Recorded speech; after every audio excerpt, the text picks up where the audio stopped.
السلام علیکم ورحمۃ اللہ۔ وعلیکم السلام میں ورحمۃ اللہ وبرکاتہ۔ پاکستان راولپنڈی سے بول رہا ہوں، میرا نام عبد المجید ہے۔ میں نے ایک سوال پوچھنا تھا کہ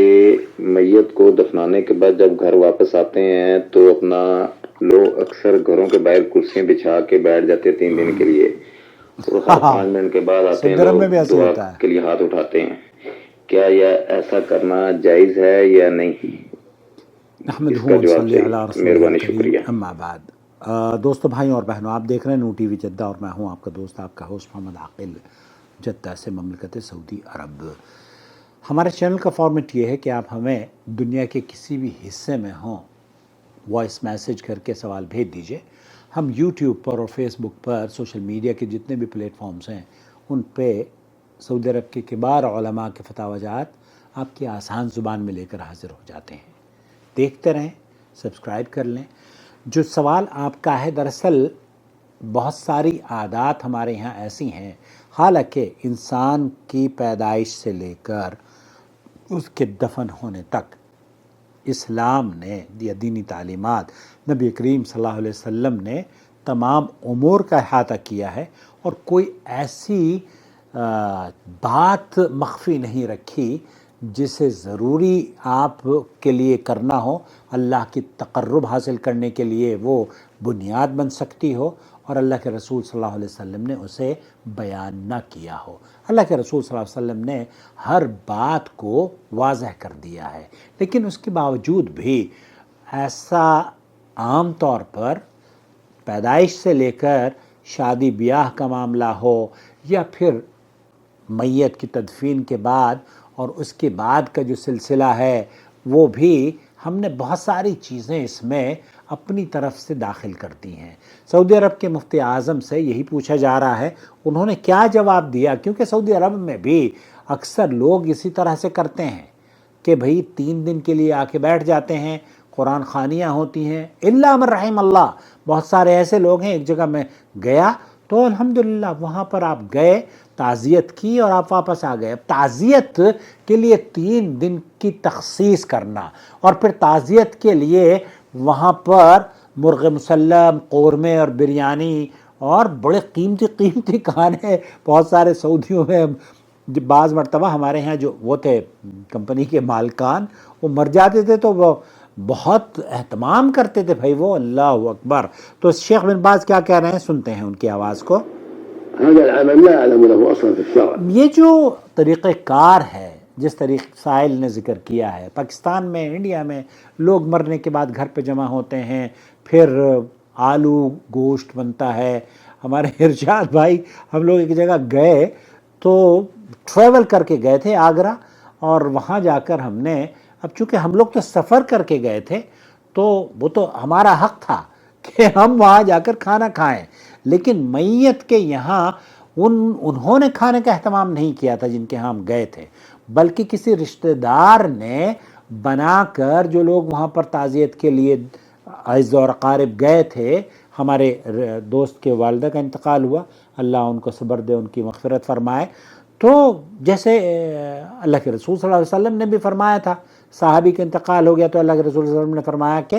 اصنعوا آل جعفر طعام، کہ ان کے لیے کھانا بنایا جائے، ان کو کھانا بنا کر بھیجنا یا ان کو کھانے کا اہتمام کرنا، یہ بات تو سمجھ میں آتی ہے، لیکن جو ہم وہاں پر لوگ جمع ہوتے ہیں 3 دن تک کے لیے، اور پھر آلو گوشت ہے، کہیں بریانی ہے، کہیں دلی میں پتہ نہیں، کہیں میرے خیال سے رامپور وغیرہ میں تو کچھ دال چاول یا اس طرح کی کوئی چیزیں بنتی ہیں، تو شیخ ابن باز یہ کہہ رہے ہیں کہ یہ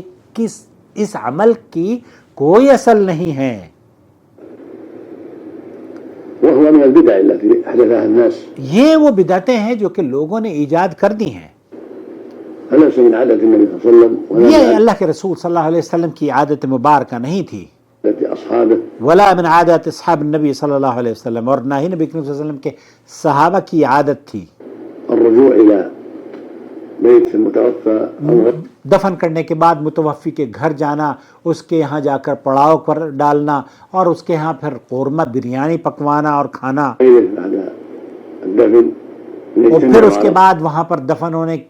دفن کے بعد جو گیدرنگ ہوتی ہے، پھر قرآن خوانی کرنا، پھر یاسین پڑھنا، پھر اسے بخشنا. اور پاکستان اور انڈیا کا جو ماحول ہے نا، میں نے دیکھا ہے پاکستان میں، انڈیا میں یہ کم ہے. پاکستان میں کیا ہوتا ہے، وہاں جب سب لوگ آئیں گے، یہاں پر بھی کئی مرتبہ ہوتا تھا، ہم لوگ کسی پاکستانی کے گھر چلے گئے تو انڈیا میں تو میں نے نہیں دیکھا، انڈین کے یہاں ابھی اس طرح کی بدعت داخل نہیں ہوئی ہے، الا پتہ نہیں، ہو سکتا ہے ہو، لیکن میں نے نہیں دیکھا. البتہ پاکستانیوں میں یہ اکثر میں نے دیکھا ہے کہ جب آپ جاتے ہیں وہاں پر تو وہ بس بیٹھے ہیں، تو ایک صاحب آ گئے اور وہ سب ابھی ہم ایسے کھڑے ہو گئے، پتہ نہیں کیا پڑھتے ہیں، اور پھر ایسے ہاتھ مار کے پھر گپے لگانے شروع کر دیتے ہیں. پھر ایک اور صاحب آ گئے اسی اسنا میں، جب ہم گفتگو کر رہے ہیں مختلف ٹاپک پر،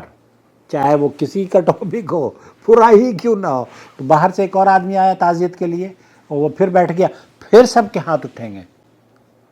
پھر ایسے کریں گے. تو یہ جو عمل ہے، شیخ ابن باز یہ فرما رہے ہیں کہ یہ بدعت ہے، اور بدعت گمراہی ہے، اور گمراہی جہنم میں لے کے جاتی ہے. تو اس لیے اللہ کے رسول صلی اللہ علیہ وسلم کی حدیث کے مطابق آپ کو اگر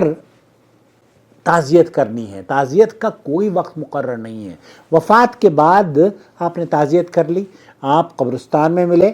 آپ نے وفات تعزیت کر لی، آپ نہیں جا سکتے فون پر تعزیت کر لی، آپ 2 دن کے بعد 3 دن کے بعد اگر گئے اور تعزیت کر لی، کوئی حرج نہیں ہے. تعزیت کے الفاظ بھی آپ کے اللہ تعالیٰ آپ کو صبر دے، عظم اللہ اجرکم، غفر اللہ موتاکم، اس طرح کے جملے آپ اپنی زبان میں بھی کہہ سکتے ہیں. اللہ تعالیٰ آپ کو صبر دے، اللہ تعالیٰ ان کو بخش دے، اللہ ان کی قبر کو جنت کا باغ بنائے، اور آپ کو اس کا نعم البدل عطا فرمائے، یا اسے نعم البدل عطا، جو بھی جس طریقے بھی، اگر کوئی بچہ ہو یا کوئی عورت ہو یا کوئی شوہر کسی کا مر گیا ہو یا کسی کی بیوی مر گئی ہو، تو اس کے لیے دعا کریں اللہ تعالیٰ آپ کو اس کا نعم البدل عطا فرمائے، آپ کو اس کی جگہ ایک خوبصورت اور دلہن عطا فرمائے، تاکہ اس کی دل بھی مسرت لڈو پھوٹنے لگے کہ اب اس کو دوسری مل جائے گی. بہرحال تو میت کی وفات کے بعد اگر آپ گھر جاتے ہیں